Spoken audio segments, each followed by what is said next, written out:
Hello बच्चों, नमस्कार। कैसे हैं आप सभी लोग? उम्मीद करता हूँ शानदार, जिंदाबाद, जबरदस्त होंगे और पढ़ाई लिखाई में एकदम मस्त होंगे।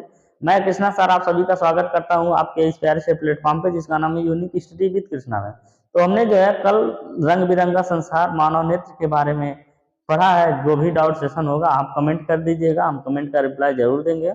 जो भी दिक्कतें परेशानी आती है उसको सॉल्व जरूर किया जाएगा। तो आज हम लोग उसी के आगे जो अध्याय एनसीईआरटी के हिसाब से अध्याय 10 होगा, मानव नेत्र तथा रंग बिरंगा संसार का भाग 2 करेंगे। और ये लेक्चर आपका 10/50 होगा। ठीक है, इसमें हम लोगों ने एक पोर्शन कंप्लीट कर लिया, मानव नेत्र और दृष्टि दोष के बारे में बहुत अच्छे से कंप्लीट कर लिया है। अगर मान लेते हैं कोई डाउट होता है और कोई भी दिक्कत होती है कमेंट सेक्शन में कमेंट करें। और मेरा रिकमेंडेशन ये है कि आप पहला क्लास जरूर देख के आए, उसके बाद ये मानव नेत्र का दूसरा भाग आप देखें। आज हम लोग पढ़ेंगे प्रिज्म। प्रिज्म से संबंधित बहुत सारी चीजें, बहुत सारी घटनाएं होती हैं, उसको पढ़ेंगे। जैसे प्रिज्म क्या होता है, प्रिज्म से अपवर्तन कैसे होती है, प्रिज्म से वर्ग विक्षेपण कैसे होती है, फिर वायुमंडलीय अपवर्तन क्या होता है, फिर टिंडल इफेक्ट क्या होता है, इन सबको पढ़ेंगे। यानी कि बहुत बड़ा एक चैप्टर है। ठीक है, कोशिश किया जाएगा कि इसी एक क्लास में उसको खत्म किया जाए, लेकिन अगर नहीं हो पाता है तो अगला हुई क्लास लाना पड़ेगा। तो आइए ध्यान से पढ़ते हैं, आप लोग ध्यान से समझिएगा। तो देखिए, हम लोग सबसे पहले प्रिज्म शुरू करेंगे। आप लोग प्रिज्म जरूर देखे होंगे, और नहीं देखे होंगे तो हम बता दे रहे हैं। अभी तो मेरे पास है नहीं तो हम दिखा देते हैं। चलिए दिखा देंगे, हो सकता है कल लेके। ठीक है, प्रिज्म होता क्या है ध्यान से समझिए। प्रिज्म एक जो है समांग पारदर्शी माध्यम होता है। ठीक है, जो कई एक मतलब मान लेते हैं इसे दो पृष्ठ है, एक पृष्ठ ये एक पृष्ठ ये है, और दो पृष्ठों के ऊपर इसे टिका हुआ होता है। ठीक है, तो वो प्रिज्म कहलाता है। देखिए, प्रिज्म एक ऐसा समांग पारदर्शी माध्यम होता है जो किसी कोण पर झुके हुए दो समतल पृष्ठों से घिरा होता है। किसी कोण पे झुका रहेगा और दो समतल पृष्ठों से घिरा रहेगा। जैसे मान लेते हैं इस तरीके से इसे झुका रहता है। ठीक है, एक पृष्ठ ये हो गया, एक पृष्ठ ऐसे झुका रहता है, इसी तरह टिका रहता है। अब प्रिज्म आपको बताने कैसा होता है। उसमें टोटल 5 सरफेस पाया जाएगा। कितना पृष्ठ पाया जाएगा? 5। और 5 पृष्ठ में बता देते हैं, दो पृष्ठ त्रिभुज होगा, दो पृष्ठ त्रिभुज होगा, तथा तीन पृष्ठ क्या होते हैं? तीन पृष्ठ इसके आयताकार होते हैं, आयताकार होते हैं। ठीक है, अब वो 3D फिगर है, इस पे 2D पे बढ़िया से बन नहीं पाएगा। तो आइए सबसे पहले परिभाषा समझ लेते हैं, उसके बाद उसका डायग्राम समझते हैं। प्रिज्म एक ऐसा समांग पारदर्शी माध्यम, पारदर्शी माध्यम का मतलब प्रकाश से बगल से वो बगल जाएगा। ठीक, पारदर्शी माध्यम होता है जो किसी कोण पर झुके हुए दो समतल पृष्ठों से घिरा होता है। यानी किसी कोण पे इस तरीके से झुका रहेगा और दो समतल पृष्ठों से घिरा रहेगा। ठीक, अब इन पृष्ठों को अपवर्तक पृष्ठ कहते हैं। इन पृष्ठों का क्या नाम है? अपवर्तक पृष्ठ होता है। तथा इनके बीच के कोण को अपवर्तक कोण, इनके बीच के कोण को अपवर्तक कोण कहते हैं, है ना, कहते हैं। या अपवर्तक कोण कह लीजिए, या तो इसी को प्रिज्म कोण भी कहते हैं, या प्रिज्म कोण कहते हैं। ठीक है, अब यहां से लिख लेते हैं, किसी भी प्रिज्म में, ठीक है, प्रिज्म में दो पृष्ठ त्रिभुज तथा तीन पृष्ठ आयताकार होता है। किसी भी प्रिज्म में दो पृष्ठ त्रिभुज होता है और तीन पृष्ठ आयताकार होता है। ठीक है, अगर हम प्रिज्म बनाते हैं तो ध्यान से समझिएगा। प्रिज्म एक सिंपल सा आपको बनाएंगे, एक मान लेते हैं यहाँ से त्रिभुजाकार ऐसे प्रिज्म बना दे रहे हैं। कैसा? त्रिभुज के आकार का। ठीक, अब इसके बाद फिर एक थोड़ा सा इसे आगे ले जाइए, फिर इसको भी आगे ले जाइए, फिर इसको मिला दीजिए। अब ये क्या होगा? एक प्रिज्म का शेप बन रहा होगा। आपको क्या होगा, हाई जैसे ये पृष्ठ हुआ है तीन आयताकार, इस तरह से उसमें प्रिज्म में आयताकार पृष्ठ रहता है तीन ठो, और एक ठो आगे एक पीछे त्रिभुज के आकार का रहता है। ठीक है, तो आप थोड़ा सा जब इसको देख रहे होंगे तो एक प्रिज्म बनाने का प्रयास किए हैं। यानी कि ये जो त्रिभुज के आकार का है ये आगे और पीछे होता है, बाकी आयताकार जो होता है वो तीन तरफ से घिरा हुआ होता है। इस तरीके से प्रिज्म होता है। ठीक, अब ये प्रिज्म क्या है? 3D फिगर है, इसलिए 2D पे बढ़िया बन नहीं पा रहा होगा, लेकिन आप जरूर महसूस कर पा रहे होंगे। ठीक, तो यही प्रिज्म होता है। अब आइए समझते हैं इसके आगे होता क्या है। अगला जो हेडिंग होगा, हाँ यहाँ से पहले समझ लेते हैं। जैसे मान लेते हैं एक ये पृष्ठ ए हो गया, ये बी हो गया, ये सी हो गया, इसी तरह से ये डी हो गया, ये ई हो गया, ये सब क्या है उसके पृष्ठ हैं, ठीक, उसके शीर्ष हैं। अब यहाँ पे जब दो प्रिज्म झुका है, यहाँ पे दो प्रिज्म झुका है तो इसके बीच का कोण बना है, तो ये क्या कहलाएगा, प्रिज्म कोण। क्या कहलाएगा, प्रिज्म कोण, ठीक। अब यहाँ पे भी प्रिज्म कोण बनेगा, यहाँ भी बनेगा, यहाँ भी बनेगा, यहाँ भी बनेगा, ये सभी के सभी क्या है, प्रिज्म कोण है। और है जो है इसका पृष्ठ है, इसको क्या कहा जाएगा, कौन सा पृष्ठ, अपवर्तक पृष्ठ, ठीक। इतना चीजें आप समझे होंगे। फिर अब हम लोग अगला पढ़ेंगे कि जो इसमें अपवर्तन की घटना होती है वो कैसे होती है, ठीक है। अगर लेजर लाइट रहता तो हम आपको दिखाते हैं। जब इस तरीके से एक प्रिज्म मान लेते हैं, आगे रख दीजिए, फिर लेजर लाइट उस पर दिखाइए, तो आगे जाके उसका जो है किरण झुक जाता है, ठीक है, सीधे नहीं जाएगा, ठीक है। आगे किरण क्या होता है, झुक जाता है। और सभी पृष्ठों से नहीं, आयताकार पृष्ठ से गुजारेंगे तभी झुकेगा, और त्रिभुजाकार पृष्ठ से गुजारेंगे तो सीधे चला जाएगा। इसका मतलब है कि जो त्रिभुजाकार पृष्ठ होता है उस पर अपवर्तन की घटना नहीं होती है, और जो आपका आयताकार पृष्ठ होता है उस पर जब पड़ता है किरण तो अपवर्तन की घटना होती है, ठीक है। आप प्रिज्म लिख लिए होंगे, इसको मिटा के हम प्रिज्म के अपवर्तन की घटना पढ़ते हैं, ठीक है। एक सेकंड, ये इतना इंपॉर्टेंट है, इसको आप लोग एक नोट कर लीजिए। इंपॉर्टेंट एक पेज में इंपॉर्टेंट लिख लीजिए, और दूसरे पेज से क्या करिए, इसको लिखना शुरू करिए, ठीक है। इतना इंपॉर्टेंट है। अब आइए समझते हैं। सबसे पहले एक प्रिज्म बनाइए, ठीक है, एक प्रिज्म बनाइए। और आपको बता दें प्रिज्म पूरा बनाने की जरूरत नहीं है, एक त्रिभुज बना लीजिए, इसी का नाम लिख लीजिए प्रिज्म, ठीक है। अब ये समझिए क्या है, प्रिज्म है। प्रिज्म को कैसे लिखते हैं, ऐसे, ठीक है। अब मान लेते हैं इसका एक पृष्ठ ए है, इसका एक पृष्ठ बी है, इसका एक पृष्ठ सी है, तो ये क्या है, प्रिज्म कोण है। क्या है, प्रिज्म कोण। अब इसके बाद होता क्या है, जब प्रकाश की किरण, हमको कौन सी घटना दिखानी है, अपवर्तन की घटना, ठीक। तो इस तरीके से दूसरे कलर से दिखाते हैं। अगर मान लेते हैं ऐसे एक क्या पड़ती है, प्रकाश की किरण, तो अपवर्तन की घटना आप लोग पढ़े हैं, ये आ रही है तो ये कौन सी किरण है, मान लेते हैं यहाँ से P है, ये क्या है, Q है। तो अगर आ रही है तो ये कौन सी किरण है, आपतित किरण। कौन सी किरण है, आपतित किरण। इतना समझ में आया होगा। अब जैसे प्रिज्म पे पड़ेगा, अगर ये आप बताइए कौन सा माध्यम है, ये विरल माध्यम है।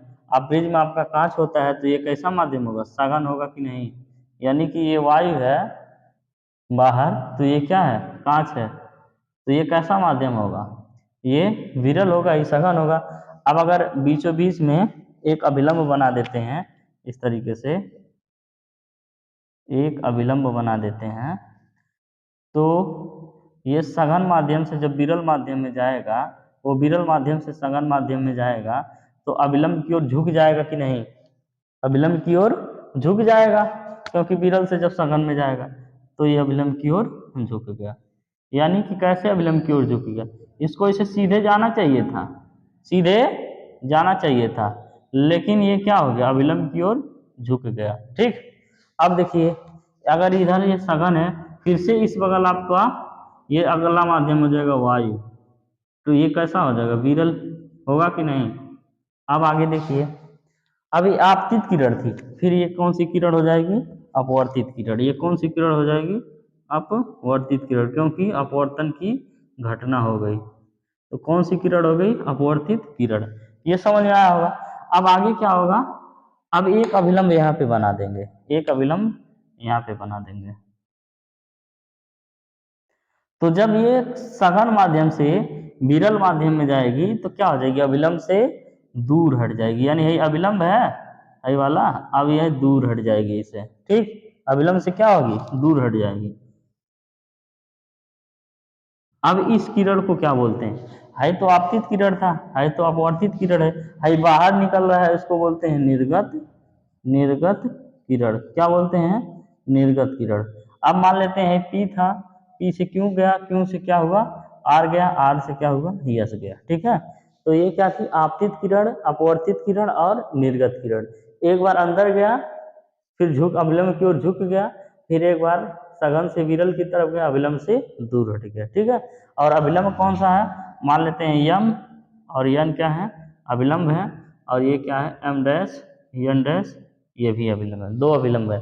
ये कहाँ पे हो रही है, प्रिज्म पे कौन सी घटना हो रही है, अपवर्तन की घटना, यानी 2 बार अपवर्तन की घटना हो रही है। ठीक है, अब जो जो चीजें है उसको लिख लेते हैं।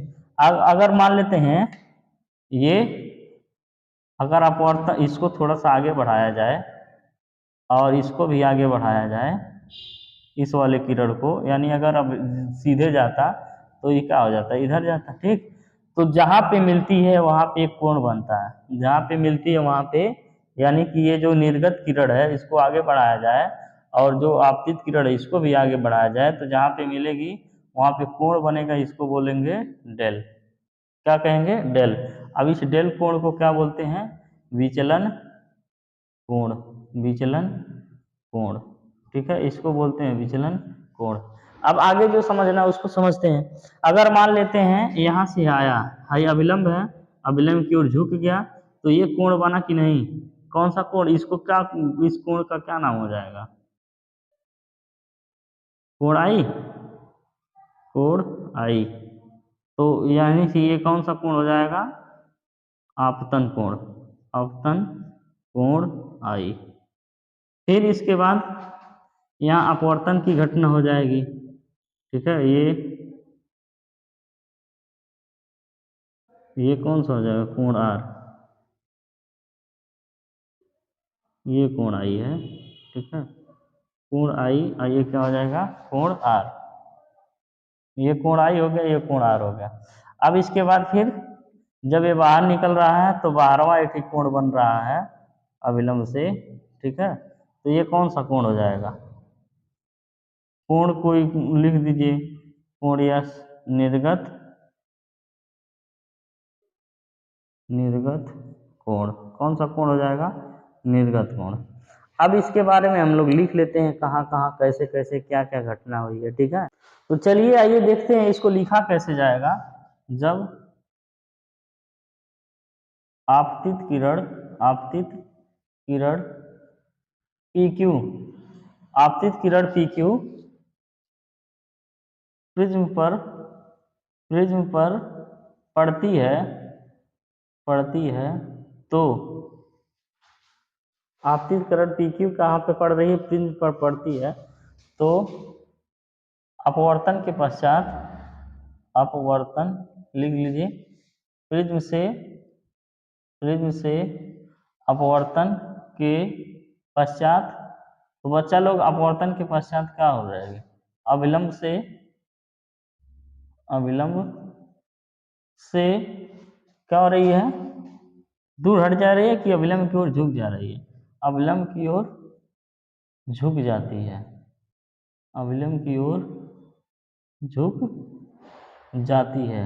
ठीक है, अब कैसे पता चलेगा अविलंब की ओर झुक जा रही है, अब देखिए ये विरल माध्यम है, जब विरल माध्यम से कोई भी चीज सघन माध्यम में जाती है तो झुक जाता है, यानी गरीब अमीर वाला एग्जाम्पल बताए ना, जब गरीब अमीर के घर जाता है तो झुक जाता है। ठीक है, पुनः जब अपवर्तित किरण, अपवर्तित किरण प्रिज्म से, प्रिज्म से बाहर, ये अपवर्तित किरण है ना, प्रिज्म से बाहर निकलती है, निकलती है, तो क्या हो जाता है, अविलंब से, अभिलंब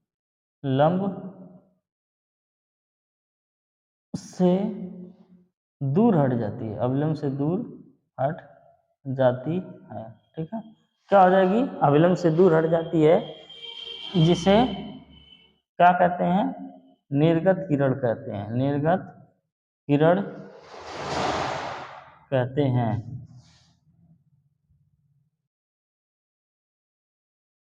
जिसे क्या कहते हैं, निर्गत किरण। अब आगे लिखेंगे विचलन कोण, कौन सा कोण है, विचलन कोण। यहाँ पे देखिए, जैसे मान लेते हैं आपतित किरण को आगे बढ़ाया जा रहा है, ठीक है, दूसरे कलर से बनाए क्या,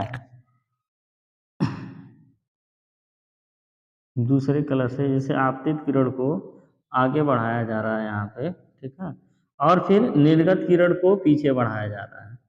तो यहाँ ये जहाँ पे मिल रही हैं, यही मिल रहा है, तो यहाँ पे जो कोण बनाती हैं डेल, ठीक है, वही क्या कहलाता है, निर्गत कोण, वो विचलन कोण कहलाता है।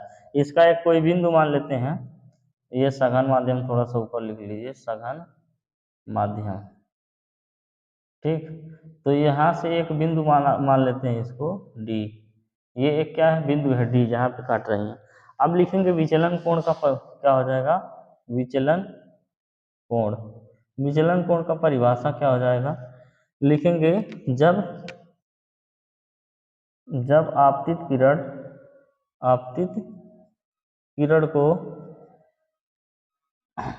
को आगे बढ़ाया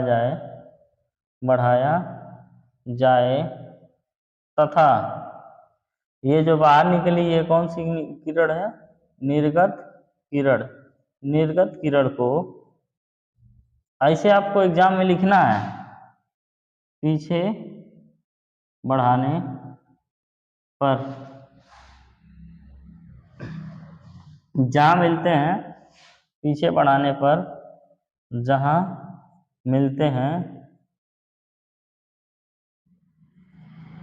उस बिंदु पर बने कोण को, उस बिंदु पर बने कोण को, बने कोण को कौन सा कोण कहते हैं, विचलन कोण कहते हैं, ठीक है, विचलन कोण कहते हैं, विचलन कोण का है डेल वाला, ठीक है। तो कौन से बिंदु है, ये जो डी बिंदु पे है, ठीक है, इसी को विचलन कोण कहते हैं। अब आगे हम लोग लिखेंगे क्या क्या चीजें हम लोग ने पाया। सबसे पहले लिखेंगे पी क्यू, फिर इसके बाद लिखेंगे क्यू आर, फिर इसके बाद लिखेंगे पी क्यू क्यू आर, फिर आर एस, इसका नाम पहले लिख लें, उसके बाद अभी बहुत चीजें लिखनी है। पी क्यू का नाम क्या है, आपतित किरण। अगर आप लोग ये डायग्राम बना के है जो लिखवा रहे हैं ये लिख लेंगे, है नहीं लिखेंगे तब वो आपको नंबर मिलेगा, लेकिन लिख लेंगे तो और बढ़िया से नंबर मिलेगा। आपतित अगर नहीं आता है लिखने तब की बात है, आएगा तो तुरंत लिखना। आपतित किरण, क्यू आर क्या है, अपवर्तित किरण, क्यू आर क्या है, अपवर्तित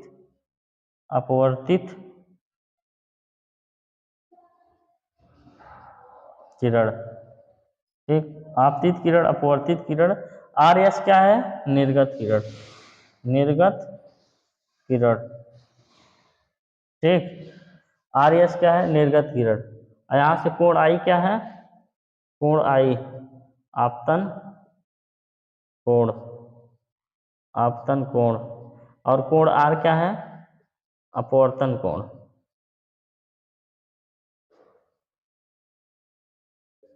अब यहाँ से कोण यस बना लीजिए, कोण यस क्या है, अच्छा इसको थोड़ा सा उल्टा बना दिए हैं, ये कोण यस जो है यहाँ से आ रहा है ना, और अविलंब कौन सा ये है, यहाँ पे बनेगा, क्योंकि ये इधर से जा रहा है, हाँ यहाँ पे बनेगा।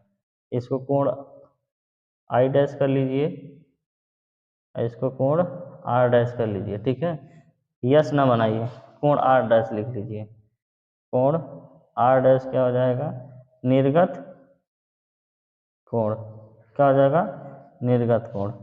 और क्या लिखना है, बस अब तो ही है सब चीज। और इसके बाद फिर लिखेंगे डेल, ठीक है, तो डेल क्या हो जाएगा, ये हो जाएगा विचलन कोण, विचलन कोण, ए कामा बी कामा सी, ये क्या हो जाएगा, अपवर्तक पृष्ठ, अपवर्तक पृष्ठ, क्या हो जाएगा, अपवर्तक पृष्ठ, ठीक। सारी की सारी चीजें हमने पढ़ लिया, लिख लिया। इतना अगर आप लिख लेते हैं तो 100% बता रहे हैं, एक नंबर भी आपका नहीं कटेगा, कुछ भी नहीं छोड़ा है। थ्योरी लिख दिए उसका, कहाँ कहाँ क्या चीज़ें उसको लिख दिए, विचलन कोण क्या है उसको लिख दिए, फिर ये अच्छा खासा डायग्राम बना दिए। पहले यहाँ से आया, अविलंब की ओर झुक गया, फिर बाहर निकला, अविलंब से दूर हट गया। तो आपतित किरण, अपवर्तित किरण, निर्गत किरण, निर्गत का मतलब होता है बाहर निकलना, बाहर निकल रहा है तो क्या हो गया, निर्गत किरण। और जो कोण बन रहा है वो क्या हो गया, निर्गत कोण। ठीक है, यहाँ पे जो कोण बन रहा है वो क्या हो गया, निर्गत कोण। इसमें थोड़ा सा इस बार विचलन कोण वाला आगे पीछे हो गया था, फिर सुधार कर लिए हैं, कोई दिक्कत नहीं है, वो हो जाता है। फिर इसके बाद विरल माध्यम में, बाहर भी विरल माध्यम, अंदर क्या है, सघन है, क्योंकि अंदर कांच है। ठीक, तो आई होप आप लोग समझे होंगे और उसके नोट कर लीजिए। फिर हम लोग अगला टॉपिक पढ़ते हैं, क्या है, एक छोटा सा टॉपिक और है, वो फार्मूला, उस पर क्वेश्चन लगाया जाता है, हाई स्कूल में कम है, इंटर में लेकिन ज़्यादा है। चलिए उसको बता देते हैं, है क्या इसी में, फार्मूला जान लीजिए। प्रिज्म प्रिज्म के अपवर्तनांक अपवर्तनांक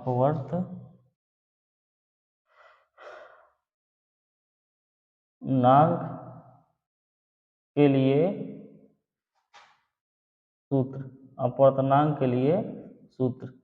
अब है क्या, प्रिज्म अपवर्तनांक के लिए सूत्र ये होता है, अपवर्तनांक को n से डिनोट करते हैं, sine a plus del m बटे 2 और साइन a बटे 2।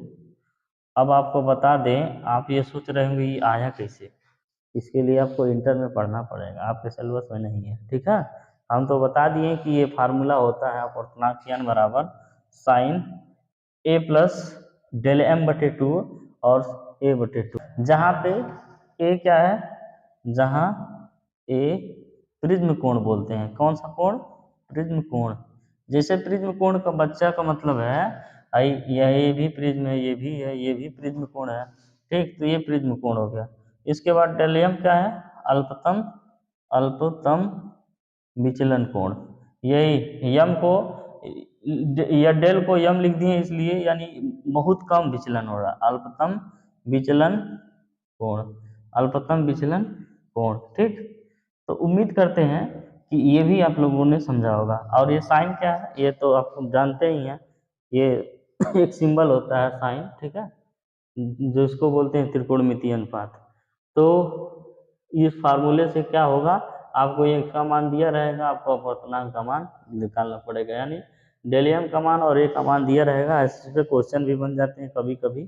चलिए अब आगे हम लोग पढ़ते हैं प्रकाश का वर्ण विक्षेपण। हम सोचे एक छोटा सा फार्मूला था बता दें, तो प्रकाश का वर्ण विक्षेपण पढ़ते हैं, आइए ध्यान दीजिए। अब हम लोग पढ़ेंगे एक इम्पॉर्टेंट टॉपिक, प्रिज्म द्वारा, ये भी काफ़ी इम्पॉर्टेंट है। ठीक है, इस दूसरे वाले पेन से लिखते हैं, प्रिज्म द्वारा श्वेत प्रकाश का श्वेत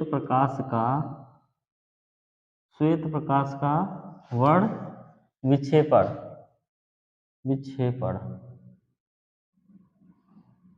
इसी में इसका परिभाषा छिपा हुआ है।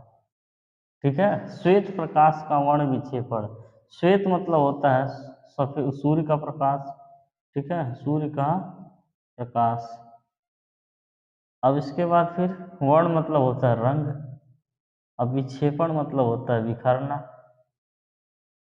ठीक है, अब परिभाषा आपका क्लियर है। परिभाषा क्या है, जब श्वेत प्रकाश यानी जब सूर्य का प्रकाश किसी प्रिज्म पर डाला जाता है, तो वह क्या होता है, उस प्रिज्म पर पड़ते ही अपने विभिन्न रंगों में विभक्त हो जाता है। इस घटना को प्रकाश का वर्ण विक्षेपण कहते हैं, तथा वो जो विभिन्न रंगों में विभक्त हुआ है उसको बोलते हैं स्पेक्ट्रम। क्या कहते हैं, स्पेक्ट्रम। अब आइए समझते हैं, ये तो हेडिंग हो गया, लिखेंगे जब, पहले समझा देते हैं उसके बाद लिखेंगे।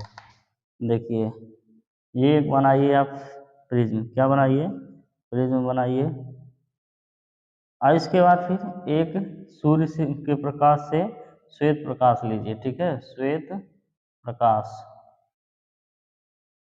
अब आगे क्या करेंगे, इसको ऐसे जाने देंगे।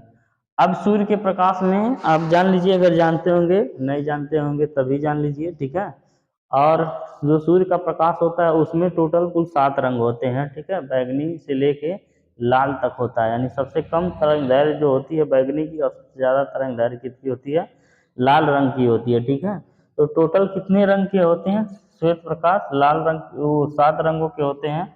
अब जब ये पड़ेगा तो बताओ क्या होता है, अभिलंब की ओर झुक जाता है। आप पढ़े हैं कि नहीं? अविलंब की ओर झुकेगा तो क्या हो जाएगा? 7 रंगों में विभक्त हो जाएगा। 1 2 3 4 5 6 7। इसको ना बनाइए, कहाँ इसके झुक नहीं रहा है। ठीक, जब ये 7 रंग 1 2 3 4 5 6 7, अब इसके बाद जब बाहर निकलेगा, अभी बताएं घटना, जब बाहर निकलेगा ऐसे इधर है, ऐसे इधर हो जाएगा, ऐसे इधर हो जाएगा, फिर ये बाहर निकल जाएगा, फिर ये झुक के बाहर निकल जाएगा, फिर ये झुक के बाहर निकल जाएगा, फिर ये बाहर निकल जाएगा। अब टोटल जब बाहर निकल जाएंगे तो कौन कौन सा 7 रंग होगा वही जानते हैं। इसको लिखते हैं VIBGYOR, ठीक है, विबग्योर। आप याद कर सकते हैं, ये होता है बी से वायलेट यानी बैगनी, आई से इंडिगो यानी कि जामुनी, फिर बी से होता है ब्लू यानी कि नीला, फिर जी से होता है ग्रीन यानी हरा, फिर वाई से होता है येलो यानी कि पीला, फिर ओ से होता है ऑरेंज यानी कि नारंगी। कौन सा? नारंगी। फिर रेड मतलब होता है लाल। तो 7 रंगों में विभक्त हो जाता है। सब तरंग धैर्य यानी तरंग, सबसे ज्यादा तरंग धैर्य किसका होता है? लाल रंग का, यानी इसी वजह से ये लाल रंग चटकार दिखाई देता है। और ज्यादा तरंग धैर्य लिख लेते हैं, ज्यादा तरंग धैर्य ये है, और ये क्या है? कम तरंग धैर्य, तरंग दैर्ध्य। ठीक, अब इसी तरह से पूछा जाए सबसे ज्यादा प्रकाश का प्रकीर्णन किसका होता है? प्रकीर्णन मतलब होता है बिखराव, अभी वो भी बताएंगे, प्रकीर्णन को भी बताएंगे। सबसे ज्यादा प्रकीर्णन कौन से कलर का होता है? सबसे ज्यादा प्रकीर्णन प्रकीर्णन बैगनी रंग का होता है, ठीक है, सबसे ज्यादा प्रकीर्णन बैगनी रंग का होता है। और यहाँ पे लिखेंगे सबसे कम प्रकीर्णन, सबसे कम प्रकीर्णन किसका होता है? लाल रंग का होता है। लाल रंग बहुत जल्दी बिखरता नहीं है, ठीक है। अब इसके बाद ये जहाँ से भी विगोर आया, इसका एक नाम होता है, बोलते हैं स्पेक्ट्रम,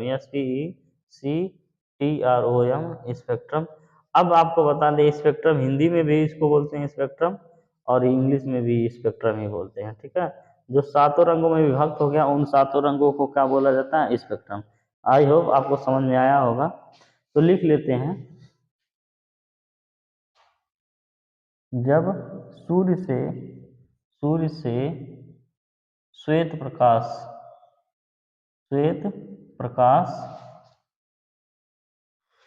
किसी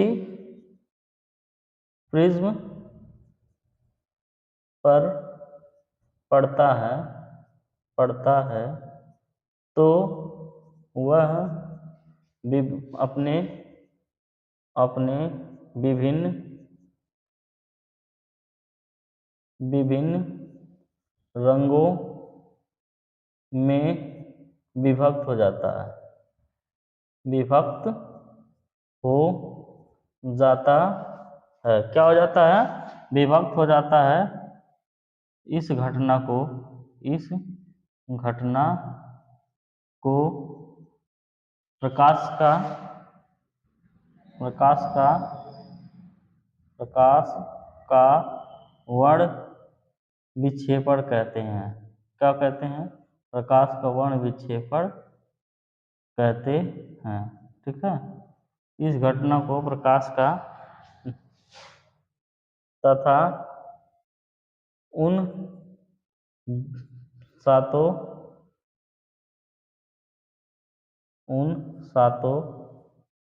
रंगों को स्पेक्ट्रम कहते हैं। क्या कहते हैं? स्पेक्ट्रम कहते हैं, ठीक है। चलिए, यही है प्रकाश का वर्ण विक्षेपण, है ना। आप लोगों ने पढ़ा, समझा, जाना। अब इसको क्या करते हैं? मिटा के फिर अगला बताते हैं। चलिए, अब हम लोग जो है बहुत इंपॉर्टेंट मोस्ट इम्पॉर्टेंट टॉपिक करने जा रहे हैं, वायुमंडलीय अपवर्तन। ये अपवर्तन तो अभी तक आप सुने थे, ये नया है कि कहाँ से आ गया झमेला वायुमंडलीय अपवर्तन। देखिए ये झमेला नहीं है, इससे बहुत बड़ी बड़ी घटनाएं होती हैं।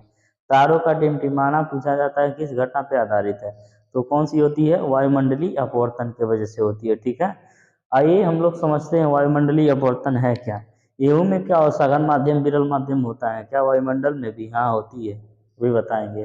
तो सघन माध्यम से विरल माध्यम में जाता है तो झुक जाता है, अपने मार्ग से विचलित हो जाता है। जैसे देखिए जितना हमारा वायुमंडल है, जैसे वायुमंडल आप जानते हैं क्षोभ मंडल होता है, मंडल, समताप मंडल, बहिर्मंडल, ऐसे बहुत सारे मंडल हैं। तो वायुमंडल में जितनी भी गैसें हैं, ठीक है, जितनी भी गैसें हैं, एक गर्म वायु है और एक क्या है, ठंडी वायु है। दो भागों में बटी हैं, ठंडी वायु और गर्म वायु। तो जो आपका गर्म वायु होता है ये हल्का होता है, क्या होता है, हल्का होता है, जो ऊपर की तरफ रहता है। ठीक है, और जो ठंडी वायु होती है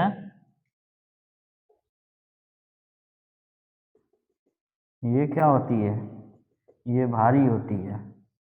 ठीक, जो ठंडी वायु होती है ये भारी होती है और ये कहाँ रहती है, नीचे की तरफ। तो ये जो गर्म वायु का परत है और ये जो ठंडी वायु की परत है, ये दोनों परतें दोनों माध्यम का काम करती हैं। यानी कि है गर्म वायु है, हल्का है, तो ये कौन सा, विरल माध्यम का काम करेगा। कौन सा माध्यम, विरल माध्यम का काम करेगा। इसी तरह से है ठंडी वायु है और भारी है, तो ये कौन सा माध्यम का काम करेगा, सघन माध्यम का। ठीक, सघन माध्यम का काम करेगा। अब इसके बाद फिर आगे क्या होगा, आगे वही होगा जो अपवर्तन की घटना में होता है। तो यहाँ से एक मान लेते हैं अविलंब खींचा गया है, तो इसके बाद फिर प्रकाश की किरण जब आएगी, ये मान लेते हैं अविलंब है, तो जब प्रकाश की किरण आएगी इस तरीके से, ये परत है, ऊपर क्या है, गर्म वायु है और नीचे क्या है, ठंडी वायु है। ऐसे प्रकाश की किरण जब इस पर पड़ेगी तो इसे सीधे जाना चाहिए, है ना, तो अपने मार्ग से विचलित हो जाएगा और अविलंब की ओर क्या हो जाएगी, झुक जाएगी। तो यानी कि जो तारे हैं वो हमको क्या दिखेंगे, टिमटिमाते हुए दिखते हैं, इसी वायुमंडलीय अपवर्तन की वजह से। तो ये घटना, अपवर्तन की घटना कहाँ हो रही है, वायुमंडल में। ये पूरा क्या है आपका, ये है वायुमंडल। क्या है, वायुमंडल। इससे शानदार तरीके से आपको कोई समझा नहीं पाएगा। आप ध्यान से अगर ध्यान देंगे तो इससे बेस्ट कहीं नहीं मिलने वाला है। देखिए कितना बढ़िया से वायुमंडल को दो परतों में बांट दिए, एक गर्म वायु, एक ठंडी वायु। गर्म वायु हल्का होता है, ऊपर की तरफ उड़ जाता है, इसलिए विरल माध्यम हो गया। और ठंडी वायु क्या होती है, भारी होती है, इसलिए ये नीचे की तरफ बैठ जाता है और ये सघन माध्यम हो गया। और वायुमंडल में ही क्या होने लगती है, घटना होने लगती है, कौन सी, वायुमंडलीय अपवर्तन की घटना होने लगती है। ठीक है, तो इसी को कहा जाता है वायुमंडलीय अपवर्तन। यानी अपवर्तन की घटना होती है, इस वजह से वायुमंडलीय अपवर्तन होता है। ठीक, समझ में आया। तो अब इसको लिखेंगे कैसे, देखिए हमारे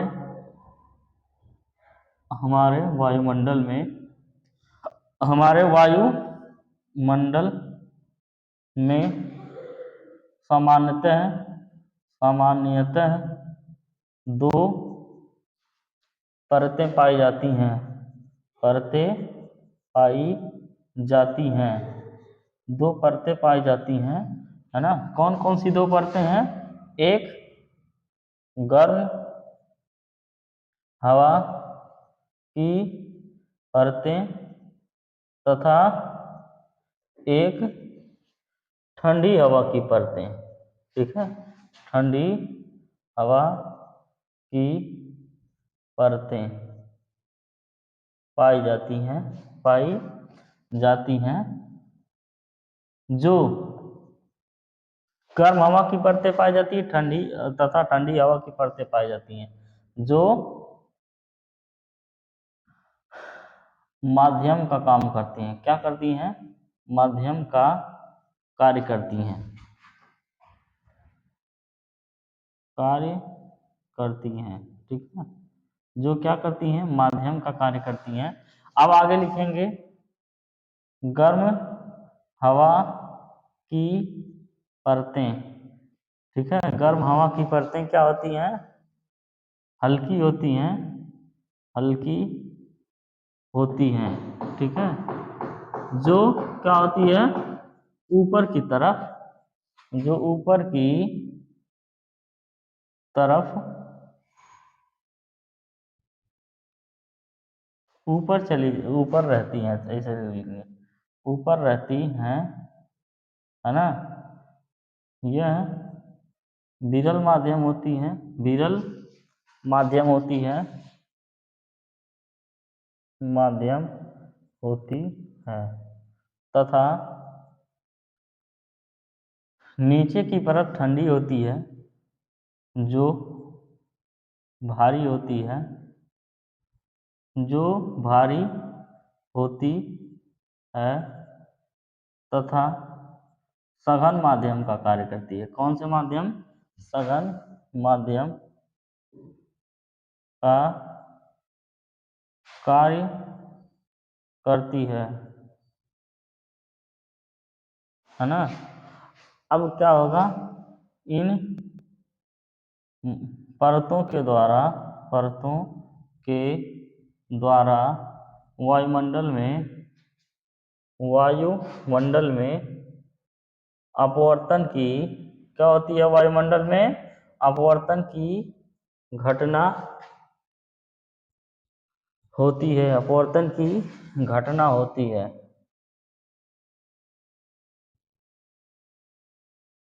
जिसे वायुमंडलीय अपवर्तन कहते हैं, जिसे क्या कहते हैं, वायुमंडलीय अपवर्तन कहते हैं, ठीक है। यही आपका क्या है, वायुमंडलीय अपवर्तन है। एक बार आपसे समझ लेते हैं, हमारे वायुमंडल में सामान्यतः दो परतें पाई जाती हैं, ठीक है। कौन कौन सी? एक गर्म हवा की परतें तथा दूसरी ठंडी हवा की परतें पाई जाती हैं, जो माध्यम का कार्य करती है ना।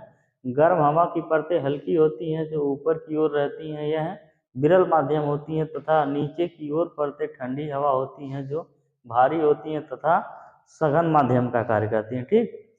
इन परतों के द्वारा वायुमंडल में इन परतों के द्वारा वायुमंडल में क्या होती है, अपवर्तन की घटना होती है, जिसे वायुमंडलीय अपवर्तन कहते हैं, ठीक है। यही क्या है, वायुमंडलीय अपवर्तन है। आपने इसको समझ लिया होगा। अब आप लोगों को एक क्वेश्चन 1 नंबर में आता है, तारों का टिमटिमाना, तारों का टिमटिमाना, ठीक है, किस घटना पर आधारित है? वायुमंडलीय अपवर्तन की घटना पर आधारित है। अब एक क्वेश्चन और आता है, सूर्योदय तथा सूर्यास्त,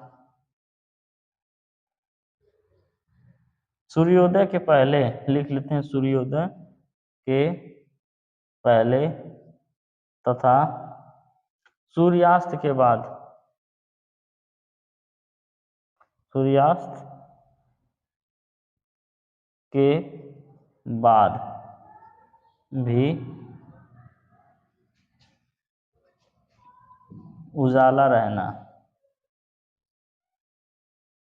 ये किस पर आधारित है? वायुमंडलीय अपवर्तन पर। यानी आप देखते होंगे सुबह के समय में जब सूर्य उग जाते हैं, उससे 10-15 मिनट पहले ही क्या हो जाती है, उजाला हो जाती है, या फिर जब सूर्य डूब जाते हैं 15-20 मिनट बाद भी, तक भी उजाला रहता है, उसके बाद ही अंधेरा होता है। तो उसकी घटना पर आधारित है, वायुमंडलीय अपवर्तन की घटना पर आधारित है। और आप देखते होंगे तारे हमें रात में टिमटिमाते हुए दिखते हैं, वो किस घटना पर आधारित है? वायुमंडलीय अपवर्तन की घटना पर आधारित है। ये दोनों क्वेश्चन 1-1 नंबर के पूछे जाते हैं, और ये अगर आएगा वायुमंडलीय अपवर्तन की घटना, तो ये 4 नंबर में आएगा, ठीक है। तो आप लोगों को समझ में आया होगा। फिर अगला टॉपिक बताते हैं। अब जो है अगला टॉपिक हम लोग पढ़ते हैं, प्रकाश का प्रकीर्णन। क्या है? प्रकाश का प्रकीर्णन, ठीक। देखिए प्रकाश का प्रकीर्णन होता क्या है, बहुत ध्यान से समझिएगा। हमारे वायुमंडल में सूक्ष्म कण जैसे धूल, जल की सूक्ष्म बूंदें, धूल के कण आदि मौजूद हैं, है ना। यहाँ धुआं है, हमारे वायुमंडल में क्या है, धुआं है, जल की सूक्ष्म बूंदें हैं, धूल के कण हैं, आदि मौजूद हैं, जो एक कोलाइडी विलयन की तरह कार्य करते हैं। जब प्रकाश की किरण पुंज वायुमंडल में कोलाइडी कणों से टकराती है, तो वह सभी दिशाओं में फैल जाती है। इस घटना को प्रकाश का प्रकीर्णन कहते हैं। प्रकीर्णन का मतलब सीधे सीधे समझिए, बिखराव। क्या? बिखराव। ठीक है। अब देखिए, अभी तक एक वर्ण विक्षेपण पढ़ा था, वो विभक्त होना था ना, कई रंगों में विभक्त होना। अब प्रकीर्णन का मतलब बिखर जाना, ठीक है, खत्म, धीरे धीरे हो जाना। जैसे मान लेते हैं हमारा जो वायुमंडल है उसमें बहुत सारे धूल कण है, उसमें मिट्टी है, धुआं है, ठीक है, सभी चीजें हैं। अब सब मिला के एक कोलाइडी विलयन बना देते हैं, ठीक है। जब कोलाइडी विलयन बनाते हैं, प्रकाश किरण पुंज जब इसमें पड़ता है तो क्या होने लगता है, धीरे धीरे बिखर जाने लगता है, बिखर जाता है और वो धीरे धीरे खत्म होता है।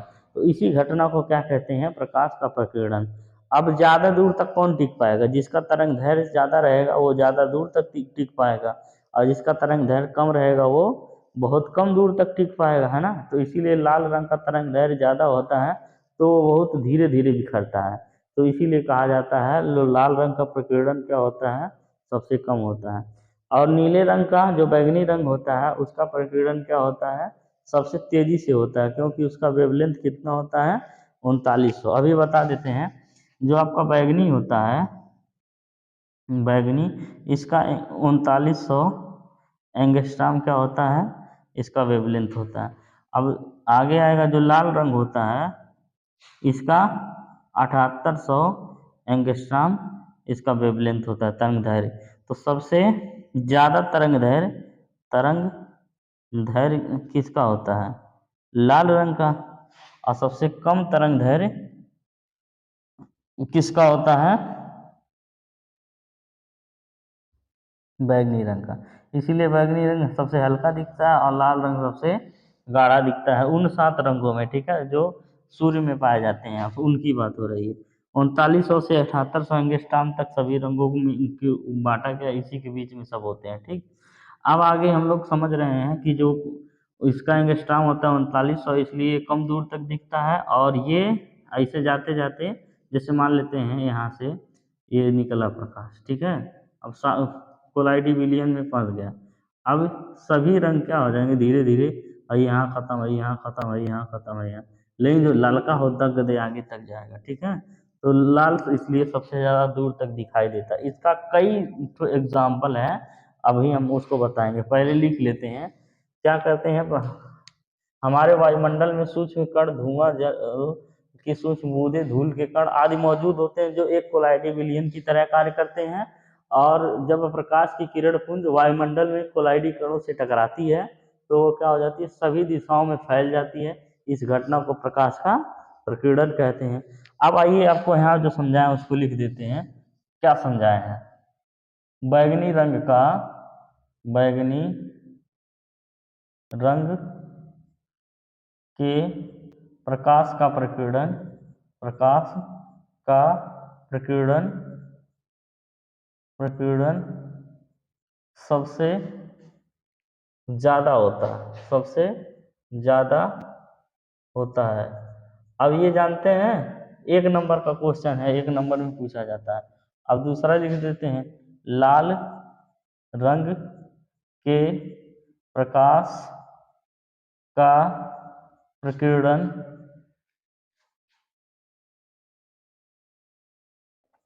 सबसे कम होता है, कम होता है। अब इसका रीजन लिख देते हैं, इसलिए इसलिए लाल रंग, लाल रंग दूर तक दिखता है, दूर तक दिखता है। लाल रंग क्या होता है, दूर तक दिखता है। अब आते हैं प्रकाश के प्रकीर्णन के हिसाब से कई सारी घटनाएं हैं, ठीक है। उन घटनाओं को एक एक नंबर में पूछा जाता है। जैसे पहला है, हमको आकाश नीला क्यों दिखाई देता है, क्योंकि जो नीला और बैंगनी रंग का प्रकीर्णन सबसे पहले हो जाता है, वो जाके पूरे वायुमंडल में फैल गया है। तो इस वजह से हमको क्या होता है, आकाश नीला दिखाई देता है। आकाश का नीला दिखाई देना, ठीक है, आकाश का नीला दिखाई देना किस घटना पे आधारित है, किस घटना पर आधारित है, प्रकाश के प्रकीर्णन की घटना पर आधारित है। दूसरा क्या है, दूसरा ये है, जब आप सुबह का समय होता है और शाम का समय होता है, सूर्योदय और सूर्यास्त, तो आप देखते होंगे जब सूर्योदय होने वाला होता है उस समय सूर्य एकदम लाल दिखाई देता है। और जब सूर्यास्त होने वाला रहता है उस समय भी सूर्य एकदम लाल दिखाई देता है। इसका रीज़न ये है कि जब सूर्योदय होता है तो हमारा सूर्य बहुत दूर रहता है, और जब सूर्यास्त होता है तब भी सूर्य दूर हो जाता है। तो 7 रंग जो है हमारे आँखों तक नहीं पहुँच पाती हैं, बाकी सभी रंग प्रकीर्णित हो जाती हैं। तो जो लाल रंग होता है नारंगी रंग, लाल रंग, वही सिर्फ आँखों तक पहुँच पाता है, क्योंकि सुबह और शाम में बहुत दूर होते हैं सूर्य, और दोपहरिया में क्या हो जाते हैं, नज़दीक आ जाते हैं ना। तो दूर तक कौन सा कलर दिखता है, बैगनी, वो लाल कलर, इसलिए हमको सुबह और शाम को लाल कलर दिखाई देते हैं सूर्य, है ना। तो क्या लिखेंगे, सूर्योदय तथा सूर्यास्त के समय सूर्य का लाल दिखना, है ना। सूर्योदय तथा सूर्यास्त के समय सूर्य का लाल दिखाई देना। अब तीसरी घटना क्या होगी, तीसरी घटना ये होगी कि जब सब खतरे का निशान लगाते हैं तो लाल कलर का लगाते हैं। क्यों? क्योंकि जैसे आप देखे होंगे कि जो रेल की पटरियों पे और जो गेटमैन वेटमैन गेटवा गिराते हैं, तो वहाँ पे क्या करते हैं, ट्रेनों को रोकने के लिए लाल कलर का कपड़े का यूज करते हैं। क्यों? सिग्नल को लाल कलर का यूज क्यों करते हैं? क्योंकि लाल कलर दूरवर से एकदम दिख जाता है ना। तो यहाँ से क्या लिखेंगे, स्टेशनों पर